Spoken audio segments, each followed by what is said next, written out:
Hello friends, welcome back to my channel. ഇന്നത്തെ എൻ്റെ recipe കോഴിയടയാണ് കേട്ടോ.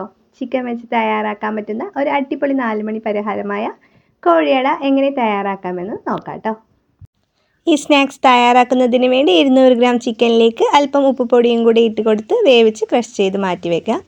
ഇനി ഒരു ബൗളിലേക്ക് 1 കപ്പ് മൈദപ്പൊടി, 1 ടേബിൾ സ്പൂൺ കോൺഫ്ലോർ, 1/2 ടീസ്പൂൺ ഉപ്പുപൊടിയും കൂടെ ഇട്ട് കൊടുത്ത് ആവശ്യത്തിന് വെള്ളം കൂടെ ഒഴിച്ചു കൊടുത്ത് നന്നായി ഒന്ന് മിക്സ് ചെയ്തെടുക്കാം. ഇനി ഇത് ചപ്പാത്തിക്കൊക്കെ കുഴച്ചെടുക്കുന്നത് പോലെ നന്നായി ഒന്ന് കുഴച്ചെടുക്കാം കേട്ടോ. നന്നായി കുഴച്ചെടുത്ത് കഴിഞ്ഞാൽ ഇതുപോലെ നല്ല സോഫ്റ്റ് ആയിട്ടുള്ള ഒരു ഡോ കിട്ടും. ഇനി ഇത് അടച്ചു വെച്ച് കുറച്ച് നേരം റെസ്റ്റ് ചെയ്യാൻ വെക്കാം കേട്ടോ. ഇനി ഇതിലേക്കുള്ള ഫില്ലിങ്സ് ഒന്ന് തയ്യാറാക്കിയെടുക്കാം. പാനിലേക്ക് ഓയിൽ ഒഴിച്ചു കൊടുത്ത് 5 വെളുത്തുള്ളി ചെറുതായി കട്ട് ചെയ്തത് ഇട്ട് കൊടുക്കാം. ഇനി ഒരു ചെറിയ കഷ്ണം ഇഞ്ചിയും കൂടെ ഇട്ട് കൊടുത്ത് നന്നായി ഒന്ന് ചൂടാക്കിയെടുക്കാം കേട്ടോ. ഇനി ഇതിലേക്ക് 4 സവാള ചെറുതായി കട്ട് ചെയ്തതും കൂടെ ഇട്ട് കൊടുത്ത് സവാള നന്നായി ഒന്ന് വാട്ടിയെടുക്കാം. അധികം വാടേണ്ട, ഒരു മീഡിയം സൈസിൽ വാടിയാൽ മതി കേട്ടോ. ഇതിലേക്ക് അല്പം ഉപ്പ് പൊടിയും കൂടി ഇട്ട് കൊടുത്ത് ഇളക്കി കൊടുക്കാം. സവാള വാട്ടുമ്പോൾ തന്നെ 3 തണ്ട് കറിവേപ്പില ചെറുതായി കട്ട് ചെയ്തതും കൂടെ ഇട്ട് കൊടുത്ത് ഇളക്കി കൊടുക്കാം കേട്ടോ.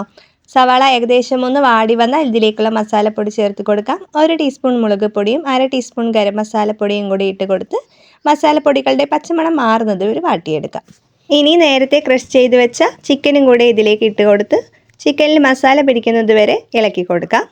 മസാലയൊക്കെ പിടിച്ചു കഴിഞ്ഞാൽ 1/4 കപ്പ് മല്ലിയില ചെറുതായി കട്ട് ചെയ്തതും കൂടി ഇട്ട് കൊടുത്ത് എല്ലാം കൂടെ നന്നായി മിക്സ് ചെയ്ത് ഫ്ലെയിം ഓഫ് ചെയ്ത് കൊടുക്കാം. ഞാനിന്ന് കോഴിയട തയ്യാറാക്കാൻ പോകുന്നത് ഈ അച്ചിലാണ്. തയ്യാറാക്കിയ ഡോയിൽ നിന്നും ചെറിയ ചെറിയ ബൗൾസ് ആക്കി എടുത്ത് ചപ്പാത്തിക്കൊക്കെ പരത്തിയെടുത്തത് പോലെ ചെറിയ റൗണ്ടിൽ പരത്തിയെടുക്കാം കേട്ടോ. ഇനി ഈ അച്ചിലേക്ക് വെച്ച് കൊടുത്ത് അതിനുള്ളിലേക്ക് 1 ടേബിൾ സ്പൂൺ ഫില്ലിങ്സും കൂടെ ഇട്ട് കൊടുത്ത് അച്ച് അടച്ചു കൊടുക്കാം. നന്നായി ഒന്ന് പ്രസ് ചെയ്ത ശേഷം ബാലൻസ് ഉള്ള ഡോ മാറ്റി കൊടുക്കാം കേട്ടോ. ഫില്ലിങ്ങിൽ സാധാരണ മടക്ക് പൂരിക്കൊക്കെ തയ്യാറാക്കുന്നത് പോലെ ഫില്ലിങ്സ് ഉള്ളിൽ വെച്ച് സൈഡ് ഒന്ന് മടക്കി കൊടുത്താൽ മതിയാവും കേട്ടോ. സ്നാക്സ് എല്ലാം ഇതുപോലെ ഒന്ന് ചെയ്തെടുത്തിട്ടുണ്ട്. ഇനി നമുക്ക് ഫ്രൈ ചെയ്തെടുക്കാം. ചൂടായി വന്ന ഓയിലിലേക്ക് ഓരോ സ്നാക്സായി ഇട്ട് കൊടുത്ത് തിരിച്ച് മറിച്ച് ഇട്ട് കൊടുത്ത് ഫ്രൈ ചെയ്തെടുക്കാം കേട്ടോ. ഇത്രയേ ഉള്ളൂ. വളരെ എളുപ്പത്തിൽ തയ്യാറാക്കാൻ പറ്റുന്ന ഒരു അടിപൊളി 4 മണി സ്നാക്സ് ആണ് കേട്ടോ കോഴിയട. അപ്പോൾ അത്രയേ ഉള്ളൂ. വീഡിയോ ഇഷ്ടപ്പെട്ടാൽ ലൈക്ക് ചെയ്ത് സപ്പോർട്ട് ചെയ്യാൻ മറക്കല്ലേ. പിന്നെ എൻ്റെ ചാനൽ ആദ്യമായിട്ടാണ് കാണുന്നതെങ്കിൽ ഒന്ന് സബ്സ്ക്രൈബ് ചെയ്യും വേണം കേട്ടോ. മറ്റൊരു വീഡിയോയുമായി വീണ്ടും കാണാം. Bye bye.